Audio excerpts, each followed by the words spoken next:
Tenemos la palabra en segunda de Timoteo capítulo 3 verso 16. La leemos en el nombre del Padre, Hijo y Espíritu Santo. Toda escritura es inspirada por Dios y útil para enseñar, para redarguir, para corregir, para instruir en justicia, a fin de que el hombre de Dios sea perfecto, enteramente preparado para toda buena obra. Gracias, Señor, por tu palabra. Gracias porque dejaste el manual de vida para que el hombre no solo enderece los pasos, sino también sus pensamientos. En el nombre de Jesús, amén. Amado, no voy a predicar como un evangelista, pero sí voy a dar lo que el Padre a mí me permitió plasmar, y nos vamos a nivel de lo que es una conferencia, y el tema es: la reforma continúa. Pero antes de hablar de la continuación, yo digo que hablar del principio. A su nombre sea la gloria. No es como algunos que tienen por decir que el Antiguo Testamento ya no sirve, que el Antiguo Testamento es obsoleto. Y yo le digo que usted se acaba de equivocar, porque el tiempo de la gracia existe. Gracias al tiempo también de la gracia del Antiguo Testamento. ¿Hay alguien aquí? ¿Hay alguien aquí? Entonces podríamos llamar que nuestros ancianos de la iglesia con años ya están obsoletos, porque son los baluartes, los robles de lo que hoy sostiene una iglesia. A su nombre sea la gloria. Hablar de reforma se entiende por una reforma que se refiere al procedimiento que se realiza a fin de modificar, mejorar, enmendar, actualizar, innovar algo. Eso es una reforma. ¿Qué es la reforma en la Biblia? Como muchos han venido actualizando. En una ocasión alguien me dijo a mí: Corquis, si tú quieres tener mejor alcance, debes de cambiar el mensaje, porque tú predicas en la era caica. Tú predicas como Chigi Ávila, como Ezequiel Molina, y aquí como que ese mensaje no está para este tiempo, porque la juventud no está en esa onda. Y sabe lo que yo le dije: porque acaba de equivocar. Pero antes de darle una respuesta, ¿sabe lo que le dije? ¿Cuál es la forma que debo de predicar? Enséñamela. Lo que yo aprendo yo no lo ando enseñando tampoco. Y entonces, a su nombre. Entonces, ¿cómo yo voy a cambiar el mensaje del arrepentimiento, el mensaje de la cruz que te va a llevar al cielo? Aunque usted no diga que yo le ayudo, amén. La reforma es confrontativa bíblicamente. A su nombre. Es un proceso permanente, un movimiento en un cierto método de qué hacer teológico, remontándose de una teología basada a la gracia de la cruz, como lo predicó el apóstol Pablo. A su nombre sea la gloria. Como también lo predicó Martín Lutero, como también el iniciado de Roma. La reforma se desarrolló con un nuevo paradigma de la teología, pero basado en los principios de la gracia, que era basado en el arrepentimiento que Jesús predicó. La reforma que hoy queremos cambiar no la podemos cambiar bíblicamente. Lo único que va a reformar es la vida de un hombre pecador llevado a la luz de la palabra de Dios. A su nombre sea la gloria. Paso de la reforma. Oiga lo que hace la reforma: corrección, renovación, enmienda, reparación, reajuste, arreglo, reestructuración, reorganización, transformación,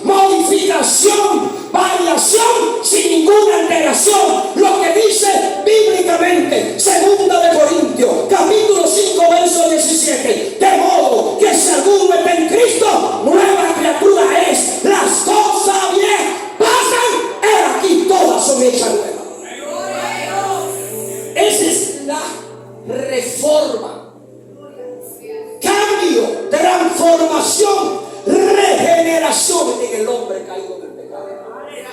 A su nombre sea la gloria. ¿Por qué la reforma? ¿Por qué? Remontando un poco la historia, desde el año 1517 hasta 1648, el mundo vivía confundido, porque el imperio más grande que dominaba todo el occidente, todo casi el universo, era la Iglesia Católica. Y recuerden algo, la Biblia dice que si los que saben no hablan, Dios tendría que mover una piedra para que hable su palabra. A su nombre sea la gloria. En ese tiempo, la reforma con engaño y mentira duró un aproximado de 131 años. ¿Cuánta gente confundida, engañada por no acercarse a Dios? A su nombre.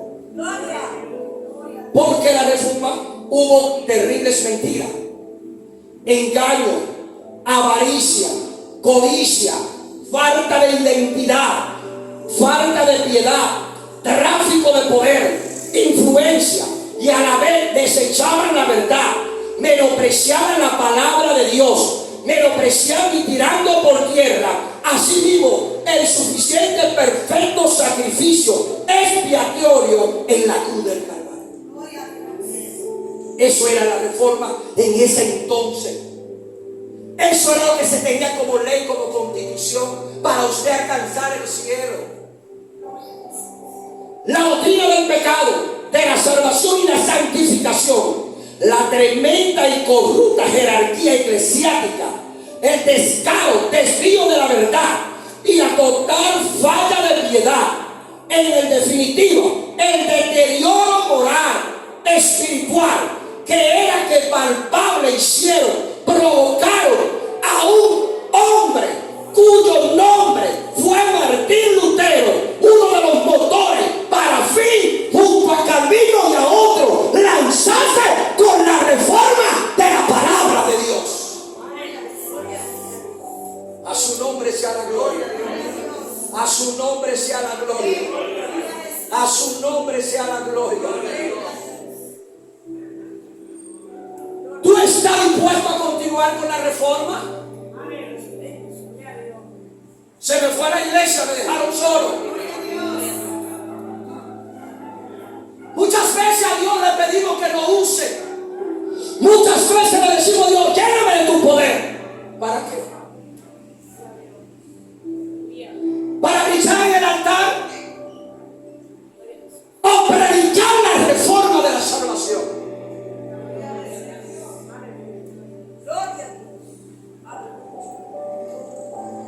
Las características de la reforma tienen tres partes fundamentales. Se caracterizó por una crítica por sus usos y costumbres impuestos por la Iglesia Católica. Tú en tu trabajo estás dispuesto a debatir cuando ves enseñanza, percepción, expresión negativa sobre la Biblia. ¿La defenderías tú? Me dejaron solo esta noche.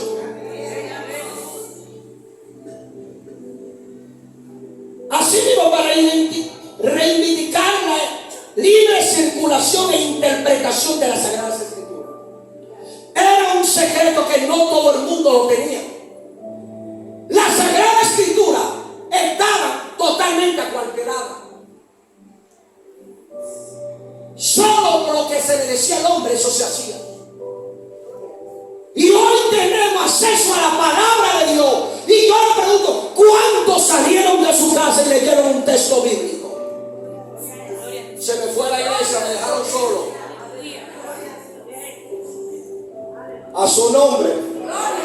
¿Quién está aquí todavía? Estamos aquí, estamos aquí. A su nombre sea la gloria. La reforma fue liderada por el teólogo alemán Martín Lutero en el siglo 16. Cuando allí no se hablaba del Espíritu Santo, cuando allí no se hablaba del Chiquiná, cuando allí no se hablaba del Icabod, cuando allí no se veían las nubes descender, cuando allí no había altares, cuando allí no había púlpito, cuando allí no había micrófono, se levantó uno que creyó a la Escritura y su nombre fue Martín Lutero. A su nombre sea la gloria. En el año 1517 se levantó las 95 tesis, que fueron 95 quejas contra el régimen que quería el mundo dominante. A su nombre sea la gloria. Y en la puerta de la iglesia de Wittenberg, allí se retó, desafió y grabó allí las 95 quejas o tesis, como usted conoce, sobre el régimen de aquella iglesia o doctrina que estaba enseñando al universo, y muchos iban al infierno. Hoy quien desafía a los grandes políticos, hoy quien desafía a los grandes jefes, hoy quien desafía a los grandes que andan con la falsedad de la palabra de Dios. ¿Sabe por qué muchos no lo hacemos? Por falta de conocimiento de la Biblia. Cualquiera nos vende cosas que no nos debe de vender. Todos lo queremos ir. Yo lanzo como David. David lanzaba, pero David conocía los preceptos de Dios y la ley de Dios. A su nombre sea la gloria. Yo creo en la manifestación, yo creo en la lengua, yo creo en la unción, yo creo en el poder, pero yo más creo en la Escritura. ¿Sabe por qué? Porque las manifestaciones no están todos los días. O usted danza todos los días. Se me fue a la iglesia, me dejaron solo. Usted danza todos los días, pero lee la Biblia todos los días y se aprende los versos bíblicos de la Biblia todos los días. ¿Y esos versos para qué le sirven? Para sostenerlo en medio de la prueba.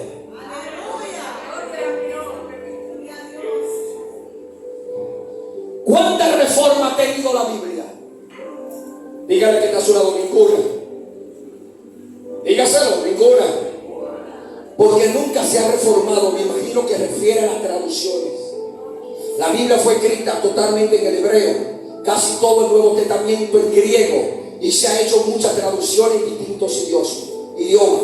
En ese momento Dios levantó a este monje del mismo seno de la iglesia, donde aquel Martín Lutero, quien entendió cuán distorsionada estaba la doctrina de la justificación por la fe que enseñaba la Biblia.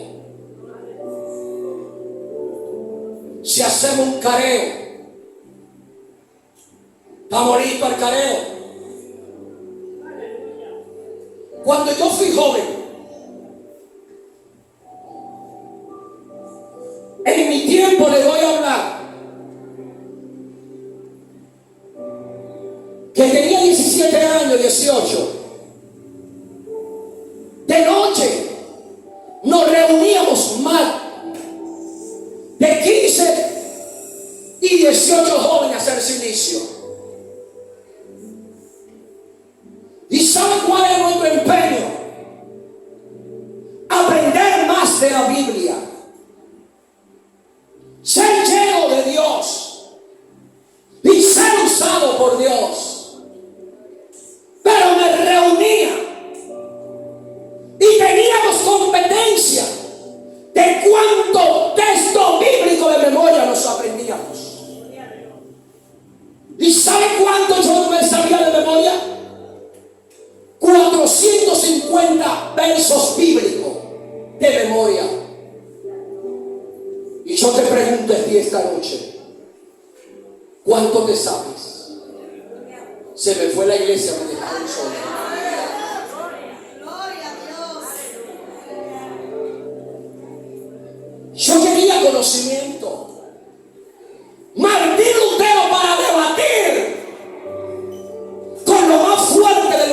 en ese momento tenía que tener dos cosas: ser lleno del conocimiento de la palabra de Dios. ¿Sabe por qué no debatimos? ¿Sabe por qué no tenemos el espíritu de discernimiento? Cuando un lobo no quiere escribir por las redes, parece sierva, pero cuán elegante usted está. Ay, varón, para la gloria de Dios, pero te están diciendo.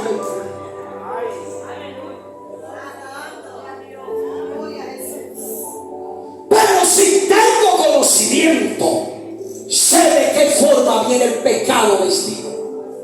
Se me fue la iglesia. ¿En qué consiste la reforma de Martín Lutero? En 10 pasos.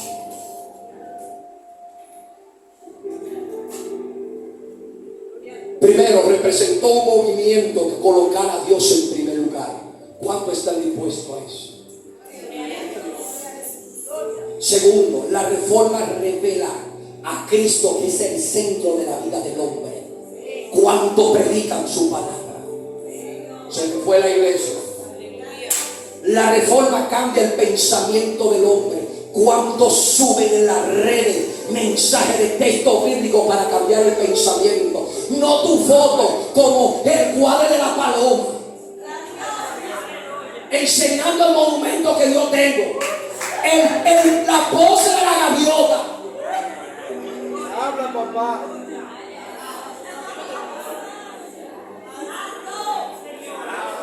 Y eso es de Dios, varón. Tú estás cambiando el pensamiento del hombre. Tú lo estás llevando al pecado, el pensamiento del hombre. Si usted me sigue en mis redes y a cualquiera le hago un llamado, sígame. Todos mis canales, todos tienen un solo nombre: Cristo. Si no duda, vaya a TikTok. Si no duda, vaya a YouTube. Si no duda, vaya al estado de WhatsApp. Si no duda, vaya a Twitter. Si no duda, vaya a Facebook. Y ahí usted va a ver el pensamiento de Dios para que el hombre cambie. A su nombre sea la gloria. La reforma cambia el carácter de la humanidad. ¿Cuánto hablamos de eso? La reforma ayuda a incrementar la tasa de alfabetización. La reforma le abrió las puertas a la literatura de usted conocer la escritura. La reforma logró el arte, la ciencia a través del continente todo europeo conocer quién era Dios. La reforma acerca al hombre más a Dios. Que el cielo se gana no por dádiva, sino por arrepentimiento.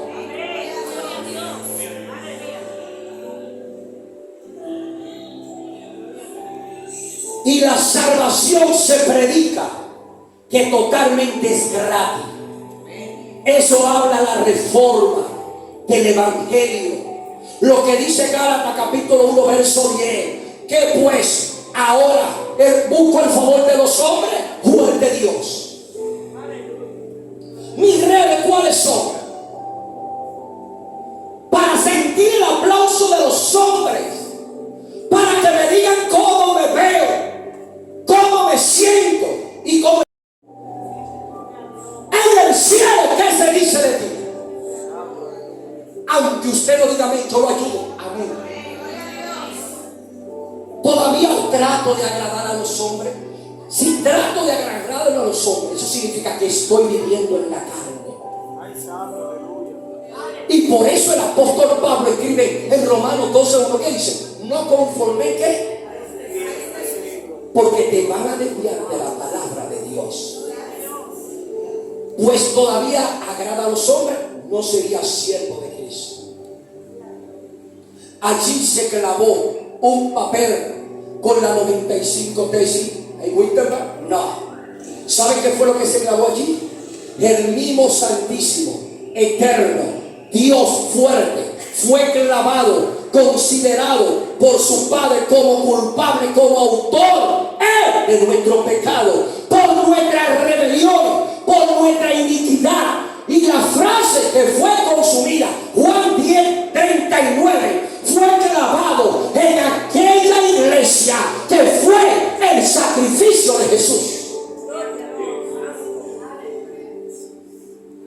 A su nombre sea la gloria.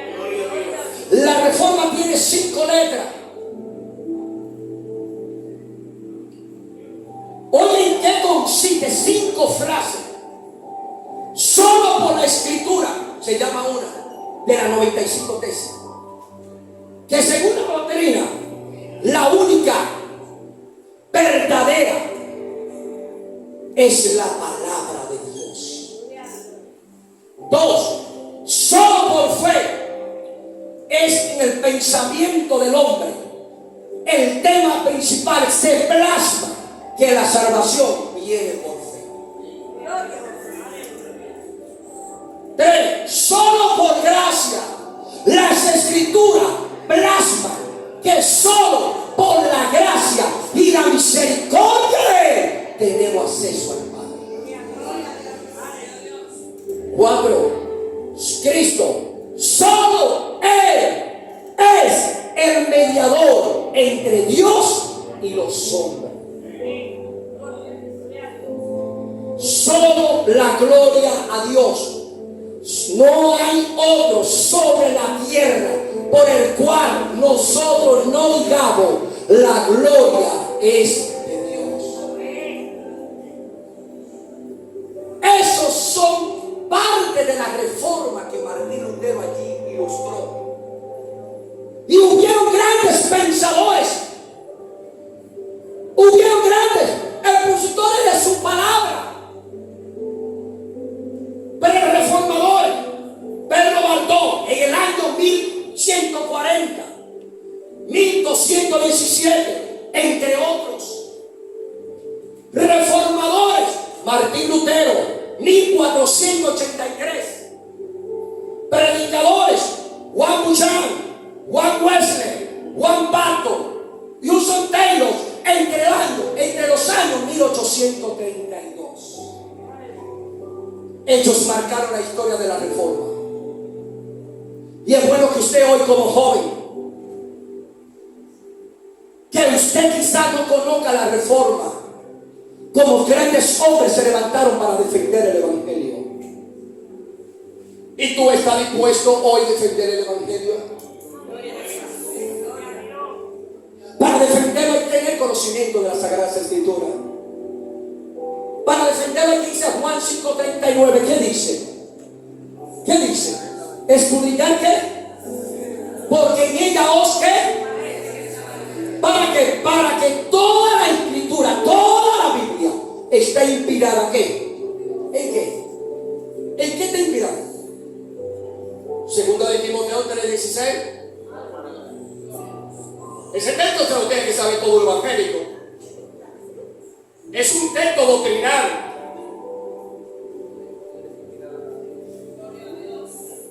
Es útil ¿para qué? Para enseñar, para corregir. Y el tema de hoy es la reforma continúa. ¿Sobre quién ha caído esa responsabilidad?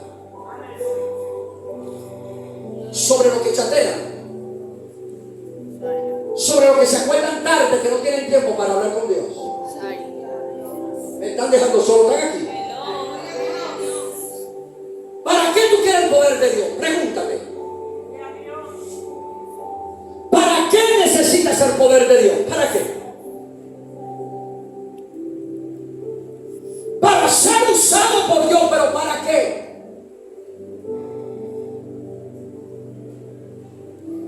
Les voy a hablar de alguien, un reformador, desde el Antiguo Testamento. Cuando aquel sacerdote, sus ojos ya comenzaron a escasear su visión, comenzó a flaquear en la palabra de Dios. Dios llamó un reformador, un relevo. Y ese relevo se llamó aquel niño Samuel. Samuel, Dios lo llamó para que continuara con el legado, porque la reforma de Dios nadie la detiene. Y les voy a hablar los pasos de aquel hombre.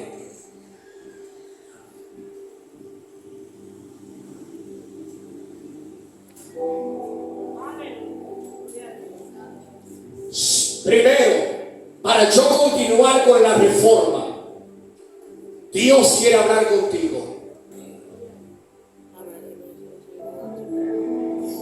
No a través de un profeta. Porque si Dios hubiese querido usar a Elí, habla con el siervo. Dios quiere hablar contigo personal.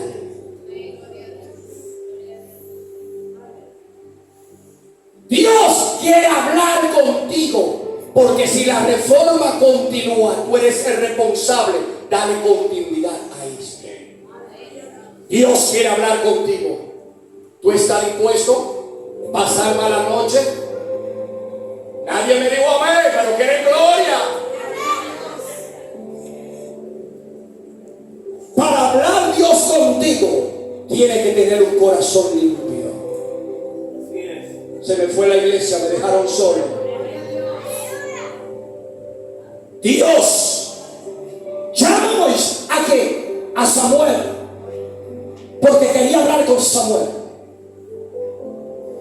Pero Dios quería hablar con él porque él tenía un corazón limpio. Sus pensamientos era continuar con el legado de Israel. 3. Cuando tú escuchas el nombre de Jehová, eres un Dios personal porque quiere hablar contigo.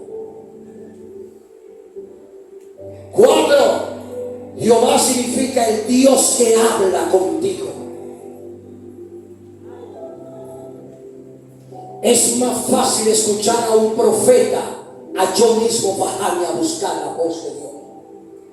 Se me fue la iglesia aunque usted lo diga bien. Sierva, ¿cómo sería el culto anoche? Si te cuento, te quedas con la boca abierta. El profeta me habló, me dijo, y Dios me habló. Y yo te pregunto, gloria a Dios que el profeta te haya hablado. Y es verdad, nos gozamos, nos alegramos. Luego que tú hacer con esa palabra que el profeta te dijo. ¿Iría al altar a hablar con Dios? No tiene tiempo, pero el profeta tuvo tiempo para hablar con Dios. Y te gusta escuchar la voz de Dios. Dios quiere hablar contigo personal.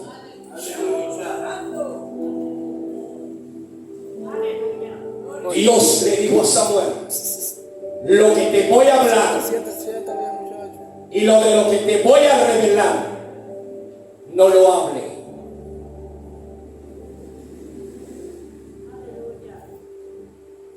Dios me dijo anoche, Iván, el profeta dijo que me va a llevar a toda la nación. ¿Cuántos quieren ir a los países? Nadie quiere levantar la mano. ¿Cuántos quieren ir a los países a predicar? ¿Ven predicando en Vietnam? ¿Y por qué hay que ir para Estados Unidos? Si Vietnam todas veces está en la esquinas. Me dejaron solo esta noche.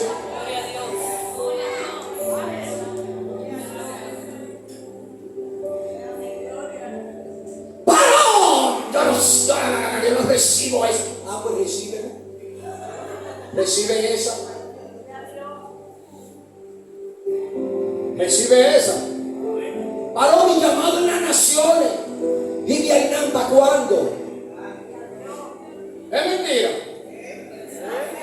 ¿Viste? Eso sí se lo sabe. Nadie me decía amén. Mira cómo están. Un ganchito ahí,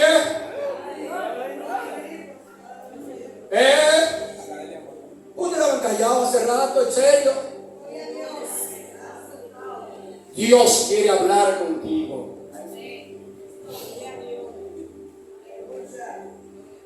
Dos cosas tuvo que hacer Samuel para completar lo que Dios dijo. Continuar con la reforma de la ley en ese entonces. Y tener conocimiento quién era Dios que lo estaba llamando. De nada te sirve tener tanto llamado, tanta unción, tanto poder y todavía no sabes quién es Dios. Yo conocí un evangelista que nació conmigo, hijo mío en la fe. Y le voy a dar testimonio. Yo me lo gané, era Superman. Dios lo salva de la muerte.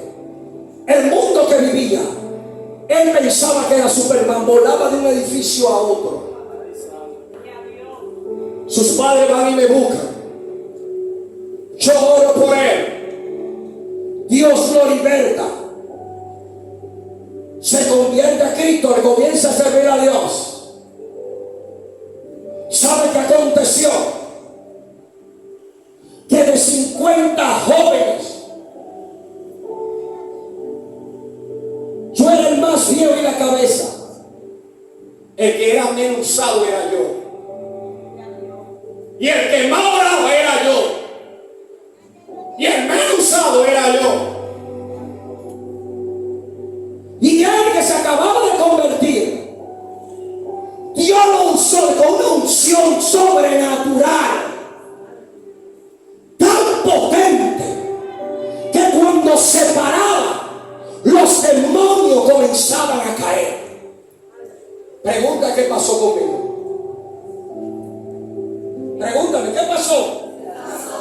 Comencé a sentir envidia. Si soy el que más oro, debo ser el más usado. El que menos ora es más usado. Digo, Dios mío, cuánta envidia. Quiero tener esa unción, ese poder. Pero teníamos algo diferente que no lo entendía yo. ¿Y qué era? Yo tenía el conocimiento bíblico y él no lo tenía. La unción, el gustico del figureo, el poder, la gloria, ¿dónde usted cree que cayó? Se apartó y se enfrió. Pero el que conoce su palabra permanece para siempre. Deja que el que tenga que correr, que corra. El que quiera volar, que vuele. Pero espera el tiempo de Dios. ¿Sabe algo? Samuel, ¿de qué te vale hacer tantas cosas y no tiene conocimiento de quién te llamó? ¿Cómo así, varón? Te lo voy a explicar. Yo oro por los enfermos y se sanan. Perfecto. Pero ¿qué conocimiento tiene de las Sagradas Escrituras? ¿Cuánto van a los estudios bíblicos de sus iglesias? ¿Cuánto van a la escuela bíblica? Eso es lo que fundamenta a un creyente. Así Samuel comenzó a conocer quién era Dios. Y luego dijo, ahora yo saldré como lo que era dicho. Dos cosas: conocer a Dios y serle fiel a Dios, para que la reforma continúe. Para ver a Dios obrando, yo debo de prestarle atención a Dios. Préstale atención, que Dios quiere hablar contigo. Firma Jesucristo, el Hijo de Dios. Padre, gracias.